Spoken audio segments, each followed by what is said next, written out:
जय श्री कृष्ण दोस्तों, मेरा नाम है अजय कृष्ण वंशी।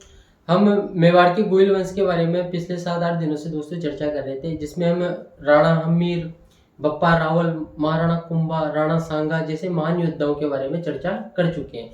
दोस्तों आज भी हम एक महान योद्धा, अप्रतिम योद्धा, स्वतंत्रता के लिए अपनी प्राणों की आहुति दे देने वाले मेवाड़ के शासक महाराणा प्रताप के बारे में चर्चा करेंगे, जिन्होंने अकबर के द्वारा अधीनता का जो रास्ता था, जो संधि का प्रस्ताव था, उसको ठुकराकर स्वतंत्रता का रास्ता चुना, जिन्होंने संघर्ष का रास्ता चुना। आज हम उसी गज केसरी नलियाकती, उसी महान शासक की चर्चा करेंगे दोस्तों, जिसका नाम है वीर शिरोमणि महाराणा प्रताप। तो बिना टाइम वेस्ट किए हम हमारी चर्चा को प्रारंभ करते हैं। महाराणा प्रताप, वीर शिरोमणि महाराणा प्रताप। थोड़ा सा जीवन परिचय जान लेते हैं। हम महाराणा प्रताप के बारे में दोस्तों विस्तार से ही पढ़ेंगे, लेकिन फिर भी हम ये जरूर ध्यान में रखेंगे कि हमारे एग्जाम के पॉइंट ऑफ व्यू से क्या चीजें इंपॉर्टेंट है। तो जो हमारे एग्जाम के पॉइंट ऑफ व्यू से जो चीजें ज्यादा महत्वपूर्ण है, हम उनको थोड़ी ज्यादा गंभीरता से अध्ययन करेंगे, और साथ ही हम इसके अलावा कुछ और इम्पोर्टेंट फैक्ट जो कि डायरेक्ट एग्जाम में पूछे जाते हैं, उनके बारे में भी चर्चा करेंगे। दोस्तों महाराणा प्रताप का जन्म होता है दोस्तों 1540 ईस्वी में कुंभलगढ़ दुर्ग जो बनाया था, किसने बनाया था? ये महाराणा कुंभा ने बनाया था।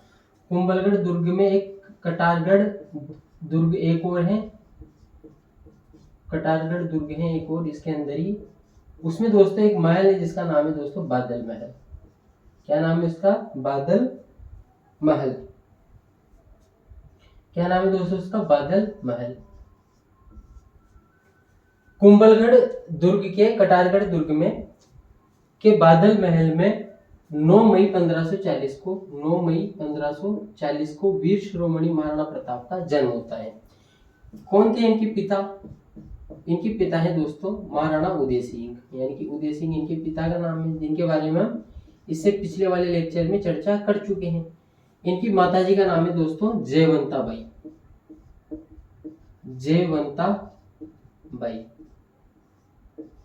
जो कि पाली के शासक अक्षयराज सोनगरा की पुत्री थी। इसके अलावा दोस्तों इनकी पत्नी का नाम भी लिख ही देते हैं। इनकी पत्नी का नाम है दोस्तों अजबदे पवार।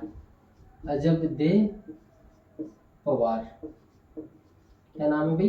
अजबदे पवार। 9 मई 1540 को कुंभलगढ़ दुर्ग के कटारगढ़ दुर्ग में के बादल महल में वीर शिरोमणि महाराणा प्रताप का जन्म होता है। इनके पिता का नाम उदय सिंह है, माताजी का नाम जयवंताबाई है, जो कि अक्षयराज सोनगरा की पुत्री थी, और साथ ही इनकी पत्नी का नाम दोस्तों अजबदे पवार है। महाराणा प्रताप का दोस्तों राज्याभिषेक होता है 28 फरवरी 1572 को। 28 फरवरी 1572 को वीर शिरोमणि महाराणा प्रताप का राज्याभिषेक होता है। इसी दिन दोस्तों महाराणा उदय सिंह की मृत्यु हुई थी। होली का दिन था ये। किसका दिन था ये? होली का दिन था। इसी दिन महाराणा उदय सिंह की मृत्यु हुई थी, और इसी दिन महाराणा प्रताप का राज्याभिषेक होता है। कहाँ पर होता है? गोगुंदा में होता है। गोगुंदा कहाँ पर है? उदयपुर में है। तो गोगुंदा उदयपुर में इसी दिन महाराणा प्रताप का राज्याभिषेक होता है। दोस्तों इनके राज्याभिषेक में राव चंद्रसेन भी भाग लेने के लिए आते हैं। ये चर्चा हम क्यों कर रहे हैं? क्योंकि ये एग्जाम के पॉइंट ऑफ व्यू से महत्वपूर्ण है। राव चंद्रसेन जो कि मारवाड़ के शासक थे, मारवाड़ रियासत से इनका संबंध था, ये भी इनके राज्याभिषेक में भाग लेने के लिए आते हैं। महत्वपूर्ण बात यह है दोस्तों, राव चंद्रसेन भी स्वतंत्रता के ही प्रेमी थे, और इन्होंने भी अकबर की अधीनता स्वीकार नहीं की थी, और ये महाराणा प्रताप से पहले ही ये स्वतंत्रता के जो हिमायती थे और उस प्रकार का संघर्ष कर रहे थे, जिस प्रकार का संघर्ष महाराणा प्रताप ने भी बाद में किया। हालांकि इनका संघर्ष ज्यादा लंबा नहीं चल सका, बावजूद इसके इनको महाराणा प्रताप का पथ प्रदर्शक तथा महाराणा प्रताप का अग्रगामी कहा जाता है। क्या कहा जाता है इनको? महाराणा प्रताप का अग्रगामी कहा जाता है। क्यों कहा जाता है प्यारे दोस्तों? क्योंकि जो प्रताप ने जो स्वतंत्रता का रास्ता चुना, संघर्ष का रास्ता चुना, मुगलों से संधि नहीं की, उसी प्रकार का रास्ता मारवाड़ रियासत के राव चंद्रसेन ने भी चुना था। इस वजह से इनको महाराणा प्रताप का अग्रगामी तथा महाराणा प्रताप का पथ प्रदर्शक भी इनको कहा जाता है। अब हम चर्चा करते हैं दोस्तों महाराणा प्रताप के उपनामों के बारे में। उपनाम, महाराणा प्रताप के क्या क्या उपनाम थे दोस्तों? पहाड़ी क्षेत्र में ही ज्यादा रहते थे ये, क्योंकि जब अकबर का आक्रमण हुआ था चित्तौड़ पर, तब उदय सिंह अपने सरदारों की सलाह पर गिरवा की पहाड़ियों में चले गए थे, और उन्हीं के साथ दोस्तों महाराणा प्रताप भी उन्हीं पहाड़ियों में थे, तो पहाड़ियों में घूमते फिरते रहे। इस वजह से दोस्तों पहाड़ी क्षेत्र के लोग इनको कीका के नाम से पुकारते थे। पहाड़ी क्षेत्र के लोग महाराणा प्रताप को कीका कहते थे, राणा कीका या फिर कीका कहते थे। इसके अलावा दोस्तों इनका एक उपनाम देखने को मिलता है जिसका नाम है पाथल। एक इनको पाथल भी कहा जाता है। पाथल का अर्थ है दोस्तों सूर्य। क्या है? सूर्य। इसके अलावा दोस्तों महाराणा प्रताप का एक नाम गज केसरी भी देखने को मिलता है। गज केसरी। गज केसरी नाम महाराणा प्रताप को कर्नल जेम्स टोड ने दिया था। कर्नल जेम्स टोड ने महाराणा प्रताप को गज केसरी कहा तथा महाराणा प्रताप का ही एक नाम नलियाकती भी है। नलियाकती भी है। और महाराणा प्रताप को नलियाकती दोस्तों अबुल फजल ने कहा। अबुल फजल ने कहा। इतिहासकार अबुल फजल ने महाराणा प्रताप को अबुल फजल के नाम से संबोधित किया। महाराणा प्रताप को दोस्तों पहाड़ी क्षेत्रों में कीका के नाम से जाना जाता था। इनको पाथल भी कहा जाता है। पाथल का अर्थ है सूर्य। कर्नल जेम्स टोड ने राणा प्रताप को गज केसरी की उपाधि दी या फिर गज केसरी कहा, जबकि इतिहासकार अबुल फजल ने महाराणा प्रताप को नलियाकती के नाम से संबोधित किया था। दोस्तों इनका जो राज्याभिषेक हुआ, ये जो शासक बने, ये इतना आसान नहीं था। इनका अपने भाइयों के साथ उत्तराधिकार का संघर्ष था। हालांकि महाराणा प्रताप अपने सभी भाइयों में ज्येष्ठ थे, बावजूद इसके इनके राज्याभिषेक में या फिर इनके उत्तराधिकार में इनको संघर्ष का सामना करना पड़ा था। क्यों करना पड़ा था? क्योंकि उदय सिंह की एक भटियाणी रानी थी दोस्तों। उदय सिंह की क्या थी? एक भटियाणी रानी। उसका नाम है दोस्तों धीरबाई। क्या नाम है प्यारे दोस्तों? धीरबाई। धीरबाई ये उदय सिंह की एक भटियाणी रानी थी। खूबसूरत थी, और खूबसूरत होने की वजह से उदय सिंह पर इसका अत्यधिक प्रभाव था। इस वजह से अपनी भटियाणी रानी धीरबाई के प्रभाव में आकर उदय सिंह ने अपने ज्येष्ठ पुत्र प्रताप को मेवाड़ का भावी शासक या फिर भावी राजकुमार घोषित, भावी शासक घोषित नहीं करके धीरबाई के पुत्र जगमाल को अपना उत्तराधिकारी घोषित कर दिया था। उदय सिंह ने भटियाणी रानी धीरबाई के प्रभाव में आकर धीरबाई के पुत्र धीरबाई और उदय सिंह का जो पुत्र था जगमाल, जो कि प्रताप से उम्र में छोटा भी था, उसको अपना उत्तराधिकारी घोषित कर दिया। लेकिन दोस्तों इस बात से मेवाड़ रियासत के सरदार बिल्कुल भी खुश नहीं थे। इसके अलावा महाराणा प्रताप के जो मामा थे मानसिंह सोनगरा, उनका नाम है मानसिंह सोनगरा, वो इससे खुश नहीं थे। मानसिंह सोनगरा वो इससे खुश नहीं थे। इसके अलावा दोस्तों ग्वालियर के शासक हैं राम सिंह, वो भी इस चीज से खुश नहीं थे कि योग्य व्यक्ति को ही मेवाड़ का अगला शासक होना चाहिए, न कि उनसे कम योग्य को। इस वजह से सरदारों तथा मानसिंह सोनगरा, राम सिंह जो कि ग्वालियर के शासक थे, इनके द्वारा विरोध करने के कारण, और इसके अलावा मेवाड़ रियासत की जो आम जनता थी वो भी महाराणा प्रताप को ही अपना राजा बनाना चाहती थी। इन सभी परिस्थितियों के कारण दोस्तों उदय सिंह के द्वारा जगमाल को हटाकर या फिर जगमाल की जो घोषणा की गई थी उस घोषणा को वापस लेकर महाराणा प्रताप को अपना उत्तराधिकारी घोषित करना पड़ा। महाराणा प्रताप को अपना क्या करना पड़ा? उत्तराधिकारी घोषित करना पड़ा। इस प्रकार दोस्तों महाराणा प्रताप उदय सिंह के उत्तराधिकारी घोषित हुए, और उनका 28 फरवरी 1572 में जब राणा उदय सिंह की मृत्यु हो गई थी होली के दिन, तब गोविंदा में इनका राज्याभिषेक कर दिया गया। अब हम चर्चा करते हैं दोस्तों कुछ और जानकारियों के बारे में कि महाराणा प्रताप ने जब संघर्ष का रास्ता चुन लिया, इन्होंने हार नहीं मानी। इन्होंने अगर ये चाहते तो अकबर की अधीनता स्वीकार करके चित्तौड़ के किले में ही रहकर आराम से जिंदगी बिता सकते थे। बावजूद इसके इन्होंने दोस्तों संघर्ष का रास्ता चुना। इनके लिए कितना आसान था ये सब करना। और जो अकबर था वो ये खुद ये चाहता था कि जो राजपूताना के जो बड़े बड़े योद्धा हैं वो उसकी तरफ आ जाए। वो उनको सेनापति बनाता था, बड़े बड़े पद देता था, बड़े बड़े मनसब देता था उनको, और उसकी तरफ से वो युद्धों में भाग लेते थे। जैसे जयपुर का जो शासक था दोस्तों मानसिंह, वो लंबे समय तक अकबर की सेवा में रहा था, और उसकी तरफ से उन्होंने, जो मानसिंह है उसने अकबर की तरफ से अनेक सारे युद्धों में भाग लिया था। और एक तरीके से मानसिंह को हम अकबर का एक तरीके से पुत्री मान सकते हैं, क्योंकि उनके बीच में जो रिश्ता था उस समय वो पिता पुत्र जैसा ही रिश्ता था। तो अकबर खुद ये चाहता था कि जो राजपूताना के बड़े बड़े योद्धा हैं वो उसकी तरफ आ जाए और उसकी सेना की भागदौड़ संभाले। इसी प्रयास में अकबर के द्वारा महाराणा प्रताप के पास भी अनेक सारे शिष्टमंडल भेजे गए, ताकि राणा प्रताप एक संधि कर ले अकबर के साथ और राणा प्रताप का संबंध मुगलों के साथ हो जाए, जिसके कारण जो महाराणा प्रताप है उसकी सेवाएं भी अकबर को मिल सके। लेकिन दोस्तों ये जो प्रयास था अकबर का, ये हर बार विफल रहा। सर्वप्रथम 1572 में अकबर के द्वारा जलाल खां कोरची, जलाल खां को महाराणा प्रताप के पास भेजा गया। क्यों भेजा गया? समझौते के लिए, संधि के लिए भेजा गया, लेकिन महाराणा प्रताप ने संधि करने से मना कर दिया। फिर 1573 में मानसिंह, इसको अकबर के पास भेजा गया, लेकिन इसको महाराणा प्रताप के पास भेजा गया, लेकिन महाराणा प्रताप ने वापस मना कर दिया।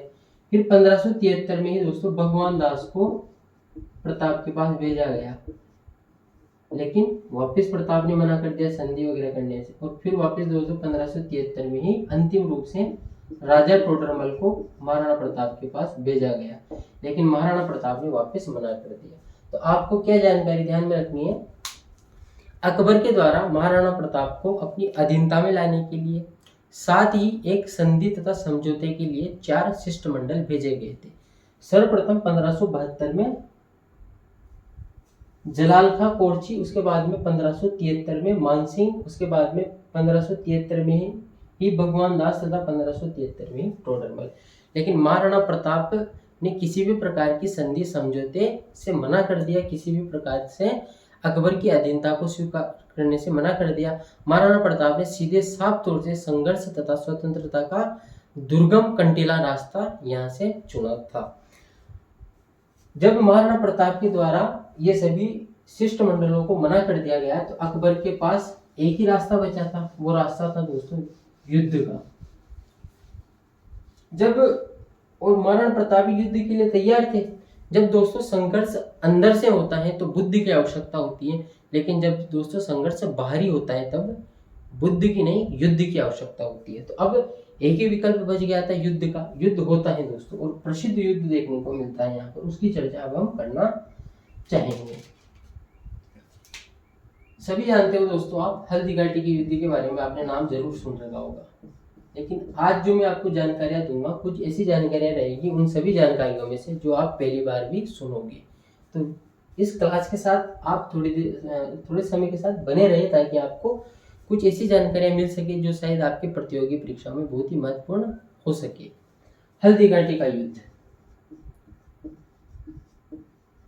हल्दी घाटी का युद्ध दोस्तों, जो हल्दी घाटी का युद्ध है इसके बारे में 2 तारीखें मिलती हैं। एक तारीख मिलती है दोस्तों इसके बारे में, एक तारीख मिलती है दोस्तों इसके बारे में 21 जून, और दूसरी तारीख मिलती है इसके बारे में 18 जून। अब अपने को क्या करना है, एग्जाम में क्वेश्चन आ गया कि हल्दी घाटी का युद्ध कब हुआ था। अगर ऑप्शन में दोनों हो, 18 जून भी हो और 21 जून भी हो, तो अपने को 18 जून करना है। 100% अपने को 18 जून करना है, और उसमें कोई संदेह नहीं, आपका आंसर सही माना जाएगा। लेकिन दोस्तों अगर सेम क्वेश्चन आता है और ऑप्शन जो दे रखे हैं एग्जामिनर ने उसमें 18 जून है ही नहीं, उसमें 21 जून तारीख है, तो फिर आपको 21 जून लगाना है ही सही। लेकिन दोनों ऑप्शन होने की शर्त में दोस्तों आपको 18 जून ही लगाना है। ये युद्ध हुआ था दोस्तों 18 जून 1576 को। कहां पर हुआ हल्दी घाटी का युद्ध? राजसमंद में हुआ, खमनोर के पास हुआ। एक इतिहासकार हल्दी घाटी के युद्ध में मुगल सेना की ओर से भी आया था, लड़ने के लिए भी आया था, और इतिहासकार भी था। उसका नाम है दोस्तों बदायूनी, अब्दुल कादिर अब्दुल बदायूनी। क्या नाम था उसका? बदायूनी। बदायूनी ने हल्दी घाटी के युद्ध को दोस्तों गोगुंदा का युद्ध कहा। बदायूनी ने हल्दीघाटी के युद्ध को गोगुंदा का युद्ध कहा। इसने एक पुस्तक भी लिखी है दोस्तों, उसका नाम है मुंतखब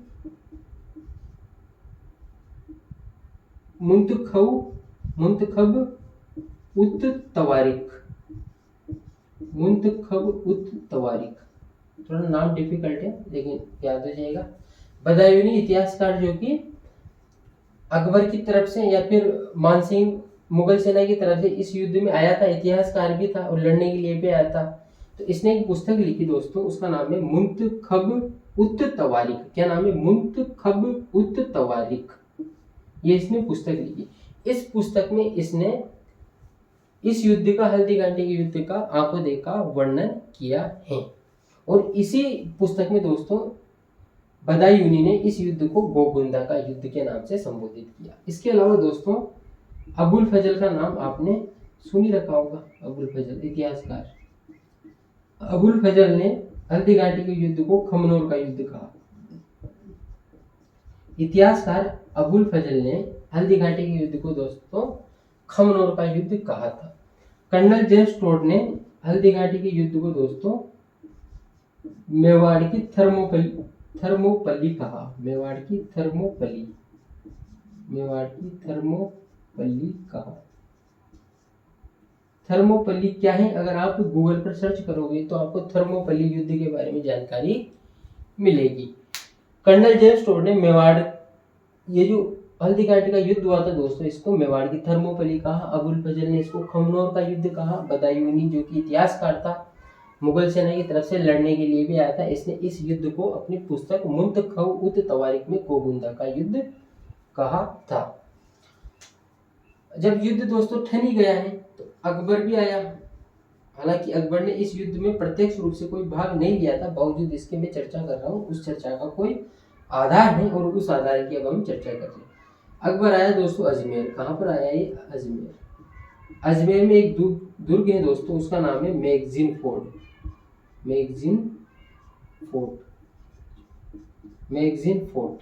इस मैगजीन फोर्ट में अकबर रुका।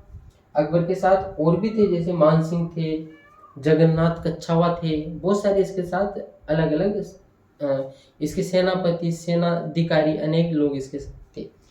इसी मैगजीन फोर्ट में अकबर के द्वारा मेवाड़ रियासत में जो ये आगे का युद्ध होने जा रहा है, इसकी रणनीति बनाई गई थी। यानी कि मेवाड़ पर हमला करने की या फिर मेवाड़ पर आक्रमण करने की रणनीति अकबर के द्वारा इसी अजमेर के मैगजीन फोर्ट में बनाई गई। इसी मैगजीन फोर्ट में अकबर ने मानसिंह को अपनी सेना का सेनापति घोषित कर दिया और सभी को बोल दिया कि मानसिंह के नेतृत्व में ही हम मेवाड़ पर चढ़ाई करेंगे, मानसिंह के नेतृत्व में ही हम आगे युद्ध की कार्यवाही को अंजाम देंगे और मानसिंह को सभी प्रकार की शक्तियां यहाँ से अकबर के द्वारा उपलब्ध होगी। मानसिंह अजमेर से निकला सैन्य दल के साथ, गाजे बाजे के साथ, बड़ा भारी सैन्य दल था इसके साथ। ये यहाँ से निकला दोस्तों और मोलेला गांव है राजसमंद में। मोलेला गांव कहाँ पर है? राजसमंद में। राजसमंद की मोलेला गांव में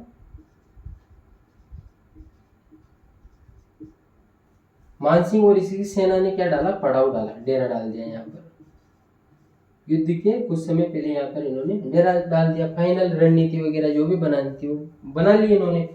और इन्होंने दोस्तों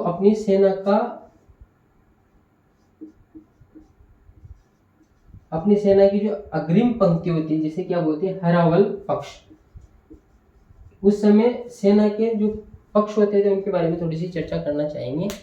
जैसे दोस्तों ये सेना है, अब ये जो सेना है इसका जो आगे वाला भाग है, जो कि सर्वप्रथम युद्ध में भागीदार होने जा रहे हैं, जो जब भी कोई आक्रमण होगा, युद्ध होगा, तो सर्वप्रथम इनका मुकाबला होगा सामने वाली सेना से। तो दोस्तों ये जो पंक्ति हुआ करती थी, ये जो पक्ष हुआ करता था सेना का, इसे कहा जाता है हरावल पक्ष।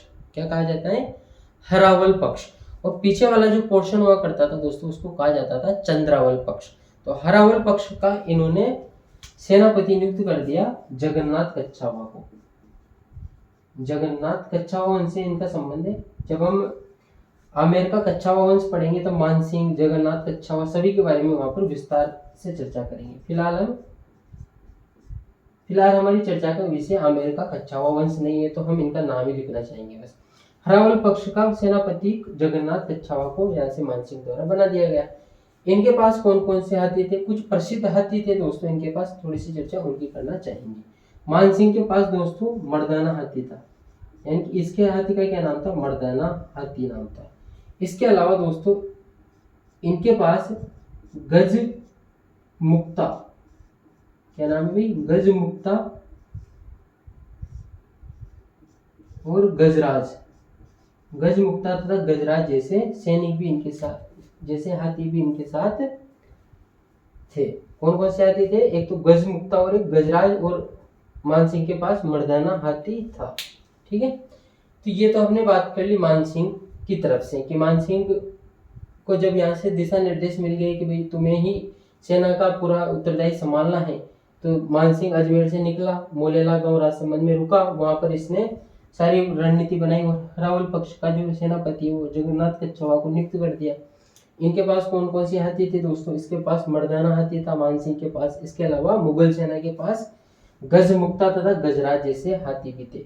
दोस्तों इनके साथ अब्दुल बदायूनी भी था, इतिहासकार था। इसके अलावा आसफ खां भी इनके साथ था, वो भी इतिहासकार माना जाता है। इसके अलावा मिहत्तर खां भी इनके साथ था। मिहत्तर खां ने क्या किया, जब ये युद्ध चल रहा था तब उस समय उसने एक अफवाह फैला दी कि जब मुगल सेना का मनोबल टूट रहा था तो उस समय उसने एक अफवाह फैला दी कि स्वयं अकबर अब युद्ध के लिए यहाँ पर आ रहा है, तो जिससे मुगल सेना का जो मनोबल है, जो हौसला है, वो उत्साह है, वो काफी बढ़ गया। उसके बाद में उन्होंने भयंकर मात्रा में रक्तपात किया वहां पर, और उसके बाद में युद्ध के बारे में हम बाद में चर्चा करेंगे कि युद्ध का विजेता कौन है। कोई कहता है कि मानसिंह है, कोई कहता है प्रताप है, कोई कहता है कि कोई और ही है। तो क्या है, कौन है युद्ध का विजेता, थोड़ी देर बाद में हम वहां तक पहुंच ही जाएंगे। आप थोड़ी देर कुछ समय के लिए और बने रहे हमारे साथ, ताकि आपको अच्छी जानकारियां ऐसे उपलब्ध हो सके। यहाँ तक मेरे ख्याल से आपको चीजें समझ में आई होगी। अब हम आगे चर्चा करना चाहेंगे, या फिर यहीं पे लिख देता हूँ मैं थोड़ा सा शॉर्ट में।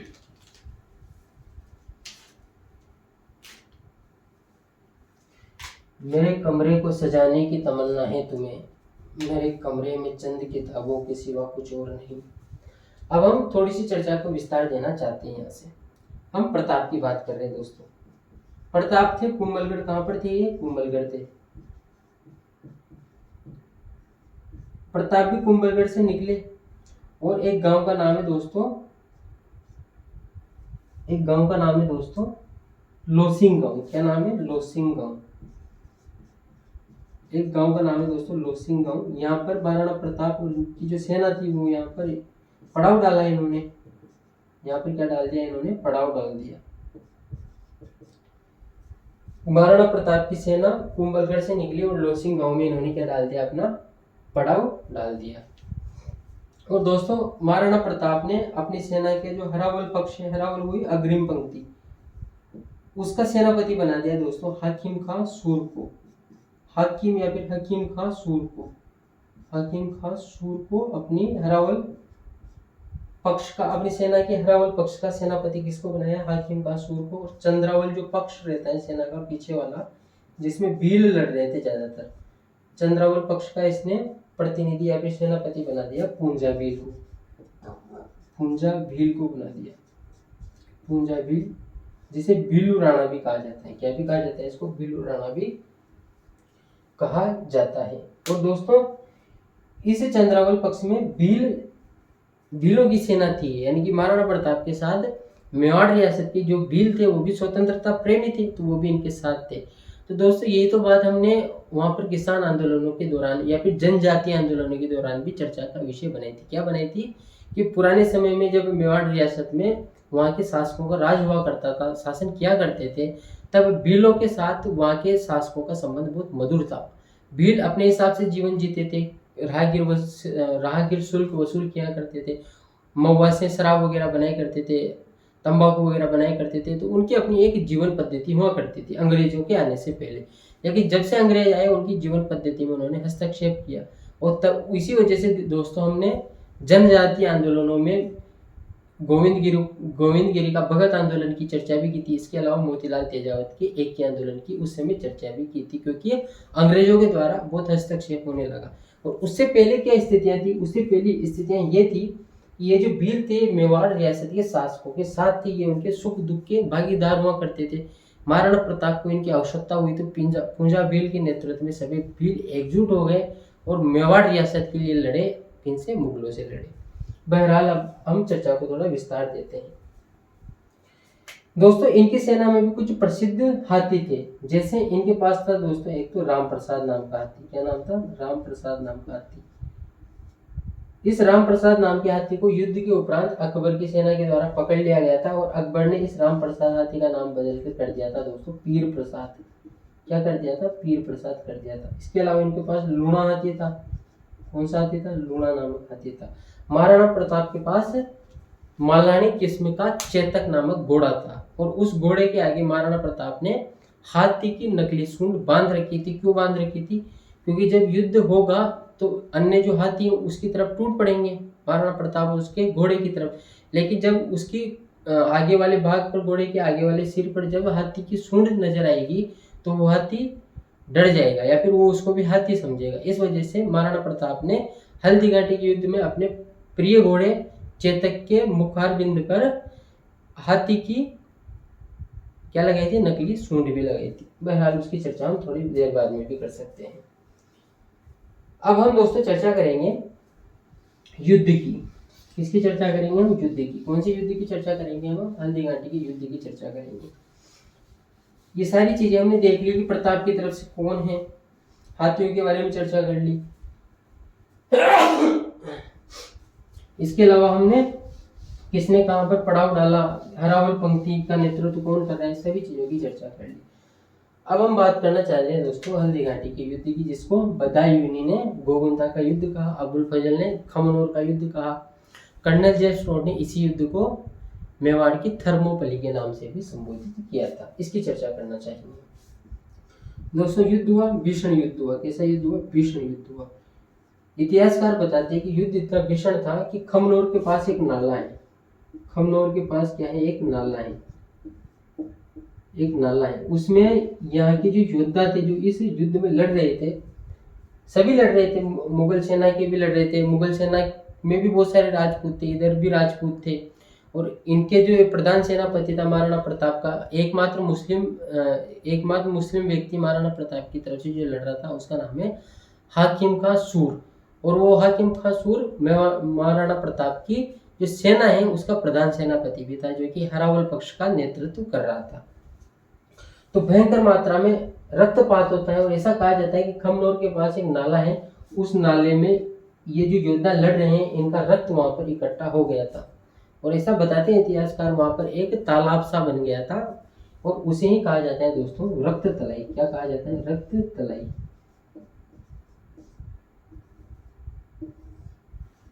क्या बात बोली मैंने? हल्दी घाटी के युद्ध में भीषण युद्ध हुआ, खमनोर के पास एक नाला है, वहां पर अत्यधिक रक्त बढ़ जाने के कारण योद्धाओं का उस स्थान को रक्त तलाई के नाम से संबोधित किया जाता है।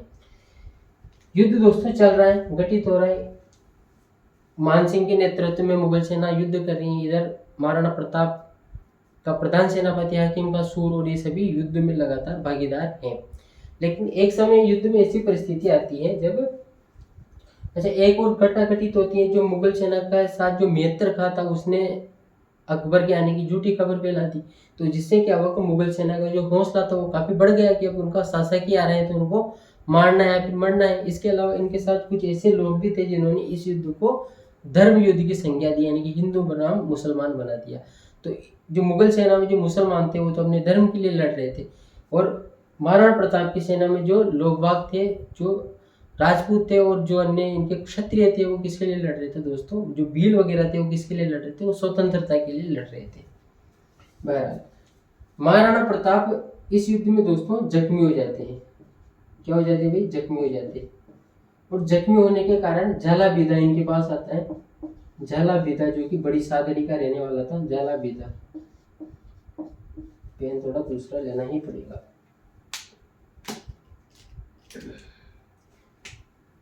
महाराणा प्रताप जख्मी हो जाते हैं। झाला बीदा महाराणा प्रताप के पास आता है और झाला बीदा महाराणा प्रताप को बोलता है कि अब आपको युद्ध के मैदान से दूर हो जाना चाहिए, क्योंकि आपका बचा रहना मेवाड़ के लिए आवश्यक है, चित्तौड़ के लिए आवश्यक है। अगर आप बचे रहोगे तो हम आगे भी संघर्ष का रास्ता चुन सकते हैं। और अनेक लोगों द्वारा भी महाराणा प्रताप को सलाह देने के कारण महाराणा प्रताप यहाँ से चले गए। युद्ध का मैदान महाराणा प्रताप ने छोड़ दिया।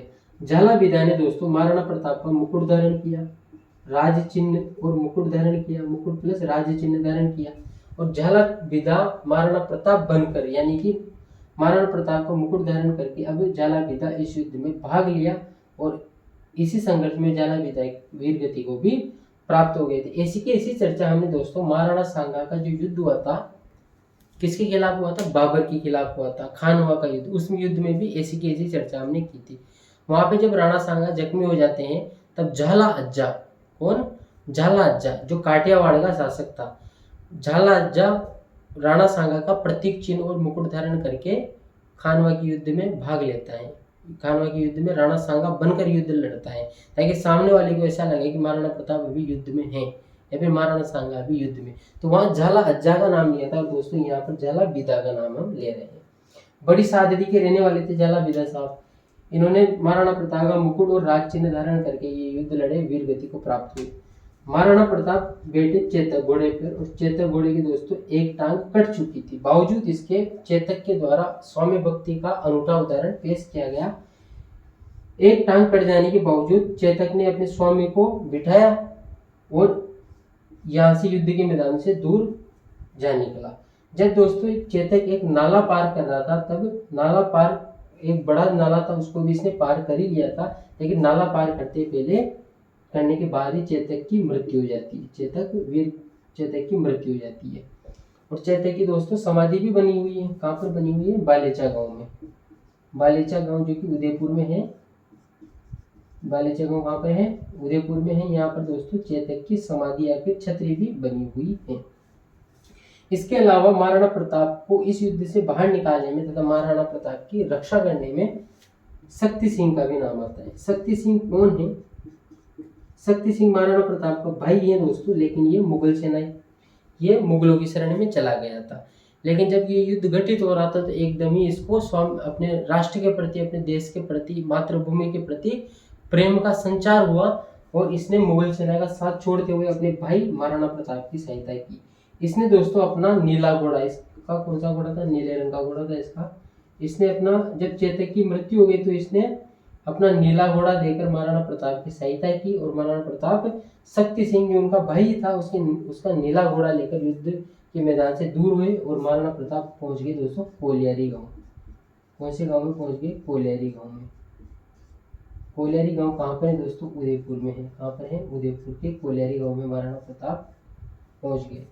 आपको जानकारी होगी दोस्तों, हमने राजस्थान में जनजातीय आंदोलनों के दौरान पढ़ा है कि मोतीलाल तेजावत का जन्म कहाँ पर हुआ है। मोतीलाल तेजावत जिन्होंने बिलों को एकजुट किया, बिलों के लिए लंबे समय तक संघर्ष किया, एक ही आंदोलन चलाया, मोतीलाल तेजावत का जन्म दोस्तों इसी कोलियारी गांव उदयपुर में होता है। तो एक जानकारी ये भी आपको जानकारी इसकी होनी चाहिए ताकि आपके थोड़ी सी कनेक्शन बने रहे राजस्थान हिस्ट्री में एक टॉपिक के दूसरे टॉपिक के साथ। बहरहाल हम यहाँ पर आ जाते हैं वापस, यहीं की चर्चा करते हैं।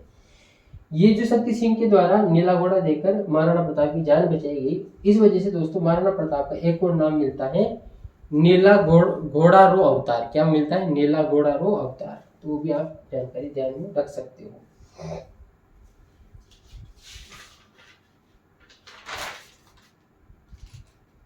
अब हम चर्चा करते हैं दोस्तों कि युद्ध में कौन जीता, ये महत्वपूर्ण है। कुछ गाइड और कुछ कोचिंग के नोट्स पे ऐसा मिलता है दोस्तों कि इस युद्ध में मानसिंह की जीत होती है। वहीं कुछ लोग कहते हैं कि कुछ और घटनाक्रम घटित होता है। बहरहाल हम उन चीज़ों में नहीं पढ़ते, हम उन चीज़ों की बात करते हैं जो प्रमाणिक हो। प्रमाणिक क्या है, भारत तथा राजस्थान सरकार की किताबें प्रमाणिक किताबें हैं, हमें वही जानकारी ध्यान में रखनी है।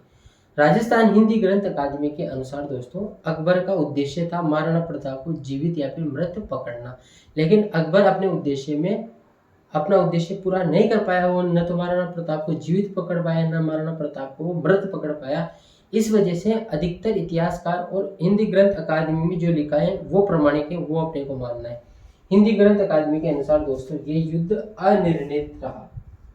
कैसा रहा, ये युद्ध अनिर्णित रहा। राजस्थान तथा भारत सरकार की प्रमाणिक पुस्तक हिंदी ग्रंथ अकादमी के अनुसार हल्दी घाटी का युद्ध अनिर्णित रहा क्योंकि इसमें अकबर का उद्देश्य महाराणा प्रताप को जिंदा या फिर मृत पकड़ना था, लेकिन अकबर अपने उद्देश्य की पूर्ति नहीं कर पाया।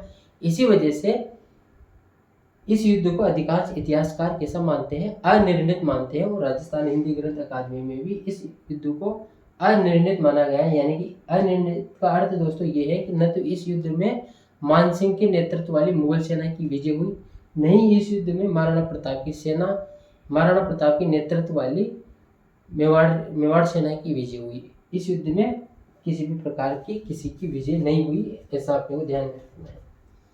अब हम आगे की चर्चा करना चाहेंगे। हल्दी घाटी के युद्ध के उपरांत क्या क्या घटनाक्रम घटित हुए, उनकी चर्चा अब हम करना चाहेंगे।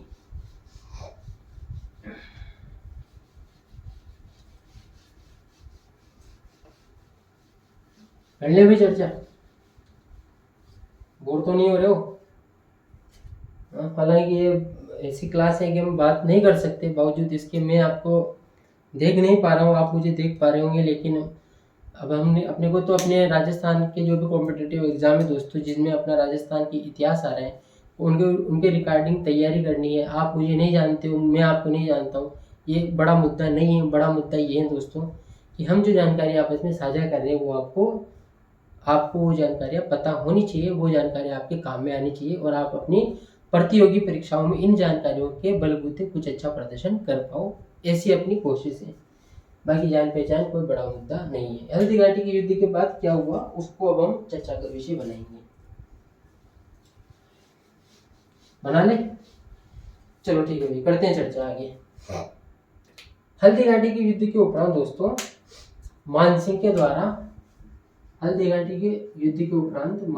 द्वारा गोगुंदा पर अधिकार कर लिया जाता है। किस पर अधिकार कर लिया जाता है? गोगुंदा, जो कि उदयपुर में ही है, इस पर अधिकार कर लिया जाता है मानसिंह के द्वारा। हालांकि कुछ समय के बाद में महाराणा प्रताप के द्वारा गोगुंदा को मुक्त करवा दिया जाता है और महाराणा प्रताप के द्वारा गोगुंदा पर वापस अधिकार कर लिया जाता है, लेकिन कुछ समय तक मानसिंह का गोगुंदा पर अधिकार रहता है हल्दी घाटी के युद्ध के उपरांत। उसके बाद में दोस्तों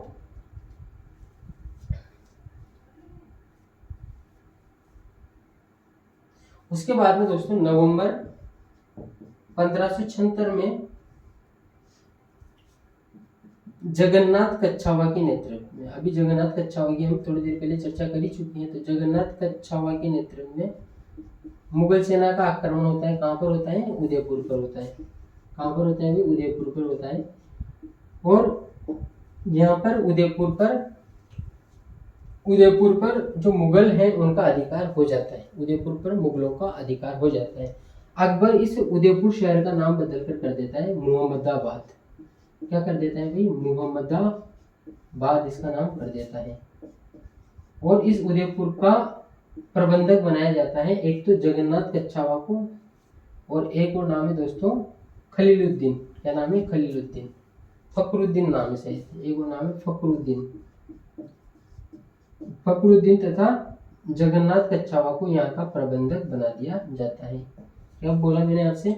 नवंबर 1576 में मुगल सेना के द्वारा जगन्नाथ कच्छावा के नेतृत्व में उदयपुर पर आक्रमण करके उदयपुर पर अधिकार स्थापित कर लिया जाता है। अकबर के द्वारा उदयपुर का नाम बदलकर मुहम्मदाबाद कर दिया जाता है और यहाँ का प्रबंधक फखरुद्दीन तथा जगन्नाथ कच्छावा को बना दिया जाता है।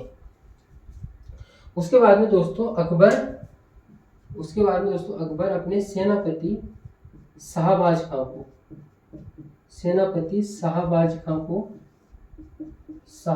खां को 3 बार मेवाड़ पर आक्रमण करने के लिए भेजता है अलग अलग समय पर। एक बार आता है दोस्तों 1577 में, एक बार आता है 1578 में और एक बार आता है 1579 में। जब ये 1578 में आता है तब ये कुंभलगढ़ पर भी अधिकार कर लेता है, कुंभलगढ़ पर अधिकार कर लिया जाता है। क्या बोला मैंने? महाराणा अकबर उसके सेनापति शाहबाज खां को मेवाड़ पर चढ़ाई के लिए 3 बार अभियानों के लिए भेजता है, 1577, 1578, 1579 तथा 3 बार भेजता है, जिसमें ये 1578 वाले आक्रमण में कुंभलगढ़ पर अधिकार कर लेता है। अब जब महाराणा प्रताप से कुंभलगढ़ भी चला गया तो महाराणा प्रताप चले जाते हैं दोस्तों जंगलों में। कहाँ पर चले जाते हैं प्रताप? जंगलों में चले जाते हैं। जंगलों में चले जाते हैं, बड़ा संघर्ष का जीवन जीते हैं। उसी समय दोस्तों इनकी मुलाकात होती है महाराणा प्रताप की भामाशाह के साथ। भामाशाह के साथ, भामाशाह कौन है? पाली निवासी जीवाशाह के पुत्र हैं भामाशाह। भामाशाह के द्वारा महाराणा प्रताप की सहायता की जाती है। महाराणा प्रताप की भामाशाह के द्वारा आर्थिक सहायता की जाती है। अनेक सारी स्वर्ण मुद्राएं तथा धन जो कुछ भी था इनके पास, भामाशाह के पास, वो महाराणा प्रताप को दे दिया जाता है।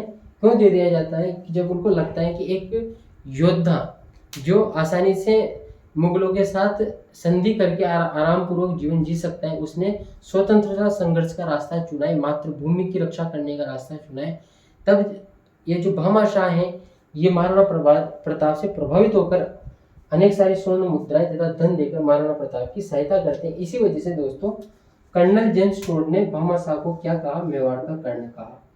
मेवाड़ का कर्ण कहा जाता है इनको। क्या कहा जाता है? मेवाड़ का कर्ण इनको कहा जाता है। इनको दोस्तों मेवाड़ का रक्षक भी कहा जाता है, और कुछ जगह पे ऐसा लिखा है कि इनको मेवाड़ का उद्धारक भी कहा जाता है। क्या भी कहा जाता है? उद्धारक भी कहा जाता है। एक हमने मेवाड़ के उद्धारक की तब बात की दोस्तों जब हमने राणा हम्मीर की बात की। राणा हम्मीर को विषम घाटी पंचानन और मेवाड़ का उद्धारक कहा जाता है। इसी प्रकार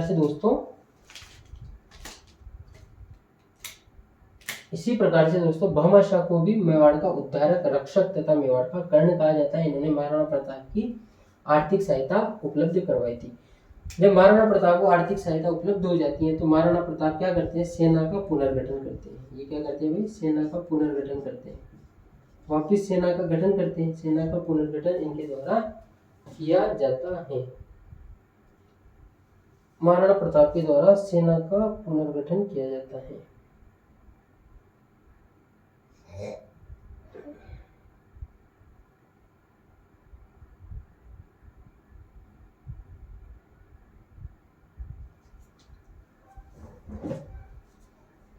भामाशाह से जब महाराणा प्रताप को आर्थिक सहायता मिल जाती है तो महाराणा प्रताप के द्वारा सेना का क्या किया जाता है दोस्तों? पुनर्गठन किया जाता है।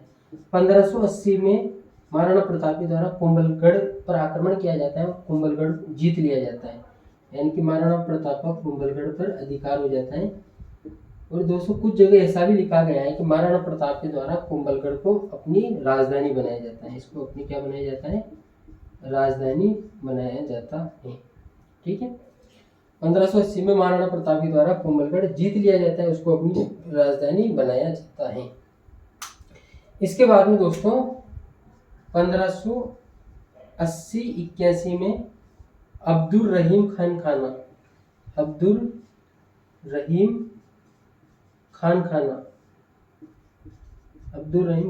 के नेतृत्व में एक बार फिर से अकबर महाराणा प्रताप को बंदी बनाने के लिए सेना भेजते हैं। 1580-81 में अब्दुल रहीम खान खाना के नेतृत्व में अकबर के द्वारा एक बार फिर से मेवाड़ पर आक्रमण किया जाता है।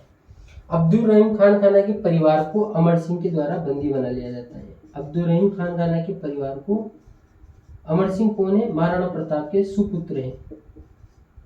अमर सिंह जो कि महाराणा प्रताप के पुत्र हैं, वो इस युद्ध में भाग लेते हैं और अब्दुल रहीम खान खाना को पराजित करके इनके परिवार को बंदी बना लिया जाता है और बंदी बनाकर महाराणा प्रताप के सामने पेश किया जाता है कि यह है मुगल सेना का एक सेनापति और उसका परिवार। सेनापति को नहीं बनाया जाता है, उसके परिवार को बना लिया जाता है। लेकिन महाराणा प्रताप इस प्रकार की जो युद्ध है दोस्तों, उनमें परिवार का जो इन्वॉल्वमेंट है या फिर उस प्रकार की मानसिकता उनकी नहीं थी, तो अब्दुल रहीम खान खाना का जो परिवार था उसको महाराणा प्रताप के आदेश पर अमर सिंह के द्वारा छोड़ दिया जाता है, उनको मुक्त कर दिया जाता है। ये तो परंपराएं हैं दोस्तों राजपूताना की, जो कि ऐतिहासिक मानी जाती है। अब हम आगे थोड़ी और चर्चा करना चाहेंगे।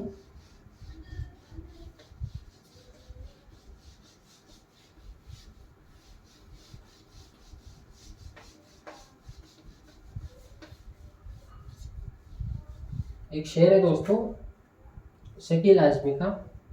शेर ये है दोस्तों कि परों को खोल जमाना उड़ान देखता है, परों को खोल जमाना उड़ान देखता है, जमीन पर बैठ के क्या आसमान देखता है।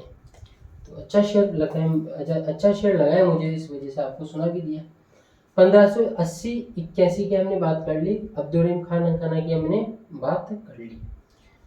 उसके बाद में दोस्तों 1582 की अब हम बात करना चाहेंगे। 1582 की अब हम बात करना चाहेंगे। अक्टूबर 1582, अक्टूबर 1582 में एक युद्ध होता है दोस्तों, दिवेर का युद्ध। कौन सा युद्ध? दिवेर का युद्ध। कौन सा युद्ध होता है भाई? दिवेर का युद्ध। इस दिवेर के युद्ध को दोस्तों कर्नल जेम्स टोड ने मेवाड़ का मैराथन कहा था। क्या कहा था भाई? मेवाड़ का मैराथन। आपके एग्जाम में प्रश्न आता है कि मेवाड़ का मैराथन किस युद्ध को कहा जाता है, तो आपको क्या लगाना है भाई? दिवेर का युद्ध लगाना है। ठीक है, किसने कहा? कर्नल जेम्स टोड ने इस युद्ध को मेवाड़ का मैराथन कहा। चर्चा करें? चर्चा कर लेते हैं भाई।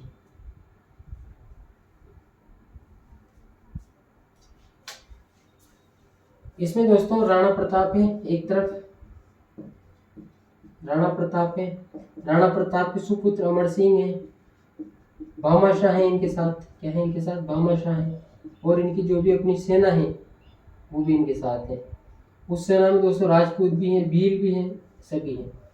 इसके अलावा इनका जो युद्ध होता है वो अकबर का जो सेनापति अकबर के द्वारा भेजा गया, उसका नाम था दोस्तों सुल्तान खां। कौन? सुल्तान खां। अच्छा युद्ध होता है, भीषण युद्ध होता है। लेकिन दोस्तों इस युद्ध के दौरान ही क्या होता है? अमर सिंह के द्वारा सुल्तान खां की हत्या कर दी जाती है। यानी कि अमर सिंह के द्वारा सुल्तान खां, जो कि मुगल सेना का इस युद्ध में सेनापति था, उसको मौत के घाट उतार दिया जाता है। फलस्वरूप मुगल सेना में भगदड़ मच जाती है और मुगल सेना यहाँ से पलायन कर जाती है। इस युद्ध में दोस्तों राणा प्रताप की निर्णायक तौर पर जीत होती है।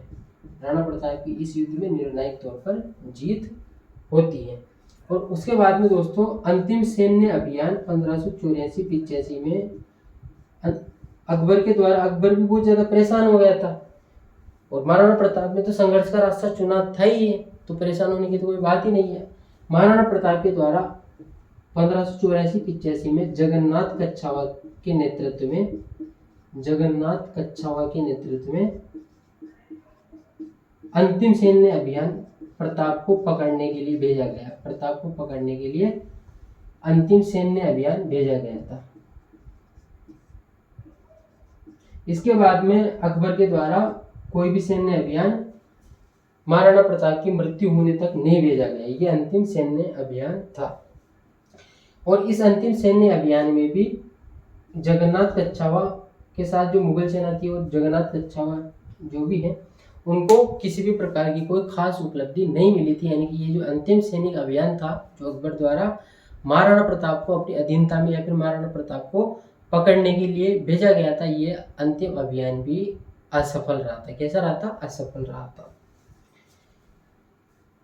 ठीक है प्यारे दोस्तों, अब हम आगे चर्चा को विस्तार से। दिवेर के युद्ध की हमने चर्चा करी, ये अक्टूबर 1582 में हुआ, जिसको कर्नल जेम्स टोड मेवाड़ का मैराथन कहते हैं। सुल्तान खां को मार दिया गया और महाराणा प्रताप की इस दिवेर के युद्ध में विजय होती है। महाराणा प्रताप के द्वारा दोस्तों चावंड को अपनी राजधानी, यहाँ पर एक व्यक्ति था जिसका नाम था चावंड, चावंड में एक व्यक्ति था जिसका नाम था लूणा चावंडिया। क्या नाम था? लूणा चावंडिया। लूणा चावंडिया को परास्त करके महाराणा प्रताप के द्वारा चावंड को अपनी राजधानी बना दिया जाता है, जो कि 1585 से 1613 तक मेवाड़ की राजधानी रहती है। क्या बोला मैंने?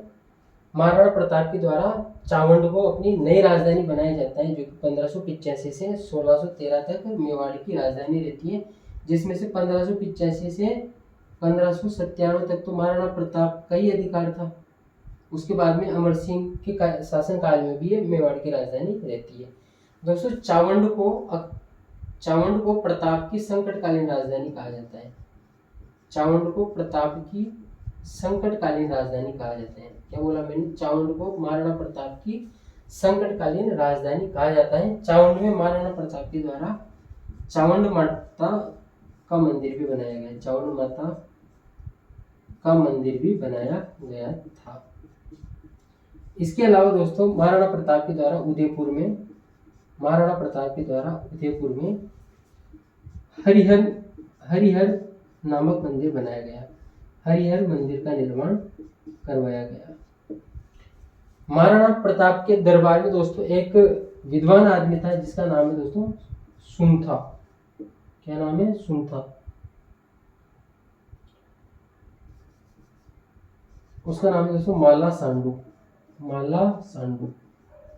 इस माला सांडू के द्वारा एक ग्रंथ लिखा गया दोस्तों। उस ग्रंथ का नाम है, इधर लिख देता हूँ, इसके द्वारा एक ग्रंथ लिखा गया महाराणा प्रताप का झूलना। क्या नाम है उस ग्रंथ का? महाराणा प्रताप का झूलना। तो महाराणा प्रताप का झूलना ग्रंथ किसने लिखा? माला सांडू के द्वारा लिखा गया। इसके अलावा दोस्तों महाराणा प्रताप का एक दोस्त और दरबारी भी था, एक कवि भी था, दरबारी दोस्त कवि। उसका नाम है दोस्तों चक्रपाणि मिश्र। क्या नाम है भाई? चक्रपाणि मिश्र। चक्रपाणि मिश्र उसका नाम। इस चक्रपाणि मिश्र के द्वारा दोस्तों 3 ग्रंथ लिखे गए। एक का नाम है राजवल्लभ। क्या नाम है? राजवल्लभ। एक का नाम है दोस्तों राज्याभिषेक पद्धति। राज्याभिषेक पद्धति। राज्याभिषेक पद्धति। और एक का नाम है दोस्तों मुहूर्तमाला। मुहूर्तमाला। क्या नाम है? मुहूर्तमाला। क्या बोला मैंने? महाराणा प्रताप के दरबारी माला सांडू के द्वारा महाराणा प्रताप का झूलना नामक ग्रंथ लिखा गया। इसके अलावा दोस्तों इनका मित्र तथा कवि चक्रपाणि मिश्र के द्वारा राजवल्लभ, राज्याभिषेक पद्धति तथा मुहूर्तमाला जैसे ग्रंथ लिखे गए। दोस्तों इसका नाम राजवल्लभ नहीं, इसका नाम है विष्णुवल्लभ। क्या नाम है? विष्णुवल्लभ। विष्णुवल्लभ राज्याभिषेक पद्धति तथा मुहूर्तमाला नामक ग्रंथ लिखे गए।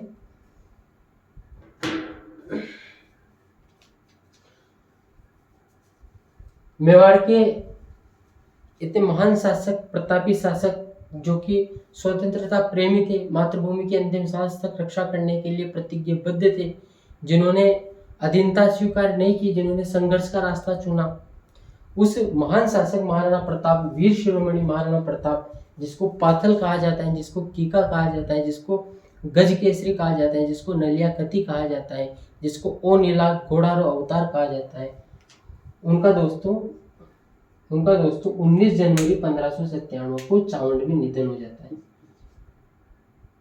19 जनवरी 1597 को कहाँ पर निधन हो जाता है महाराणा प्रताप का? चावंड में निधन हो जाता है। 1597 को चावंड में महाराणा प्रताप का निधन हो जाता है। क्या हो जाता है? निधन हो जाता है। और चावंड से दोस्तों 2.5 मील दूर एक स्थान है पांडोली गांव।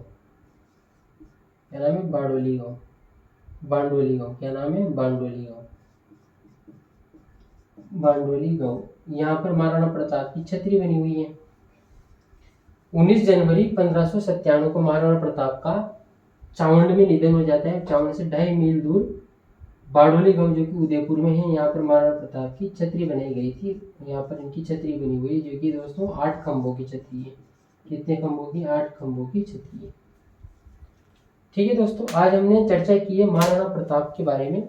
मेवाड़ के जो गुहिल वंश हमारा चर्चा का विषय पिछले 7-8 दिनों से है, उसके एक महान प्रतापी, तेजस्वी, ओजस्वी, स्वतंत्रता प्रेमी शासक, संघर्षशील शासक महाराणा प्रताप की आज हमने चर्चा की। उम्मीद करता हूँ दोस्तों ये पर्टिकुलर सेशन आप सबके कॉम्पिटिटिव एग्जाम में आपको निश्चित तौर पर फायदा पहुंचाएगा। अगर आपने पूरी क्लास को शुरू से अंत तक देखा है तो निश्चित तौर पर आप बधाई के पात्र हो। थैंक यू वेरी मच, धन्यवाद। इसके बाद में हमारी दोस्तों मुलाकात होती है महाराणा प्रताप के बाद में जो आने वाले शासक हैं अमर सिंह, और उसके बाद में जो कर्ण सिंह आएंगे उनके बारे में चर्चा होगी। थैंक यू वेरी मच, धन्यवाद।